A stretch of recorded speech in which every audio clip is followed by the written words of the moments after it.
ఏపీలో ఎమ్మెల్సీ ఎన్నికల పోలింగ్ హోరాహోరీగా సాగుతోంది. ఎమ్మెల్సీ ఎన్నికల్లో జగన్ ఓటు హక్కు వినియోగించుకున్నారు. జమ్మలమడుగు పోలింగ్ కేంద్రానికి వెళ్లి లైన్లో నిల్చుని ఓటు వేశారు.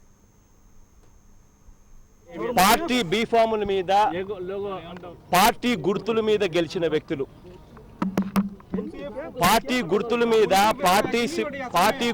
మీద గెలిచిన తర్వాత ఎన్నికలు జరుగుతూ ఉన్నాయి అని అంటే నిజంగా ప్రజాస్వామ్యం అంతా కూడా సిగ్గుతో తలంచుకోవాలి. కడప, నెల్లూరు జిల్లా, కడప జిల్లా, కర్నూలు జిల్లా, ఈ 3 జిల్లాలలో కూడా వైఎస్ఆర్ కాంగ్రెస్ పార్టీకి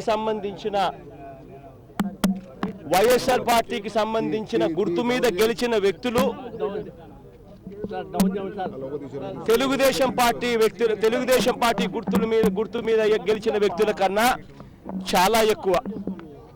అటువంటి చోట తెలుగుదేశం పార్టీ అదే పనిగా క్యాండిడేట్ను పెట్టింది అని అంటే, పెట్టి ఆ తర్వాత వేరే పార్టీ గుర్తు మీద గెలిచిన ఎంపీటీసీలను, కార్పొరేటర్లను కొనుగోలు చేసి, భయపెట్టి, ప్రలోభాలు పెట్టి, కిడ్నాపులు చేసి ఎలక్షన్లు నడుపుతా ఉన్నారు అని అంటే నిజంగా చంద్రబాబు నాయుడు గారు సిగ్గుతో తలంచుకోవాలి.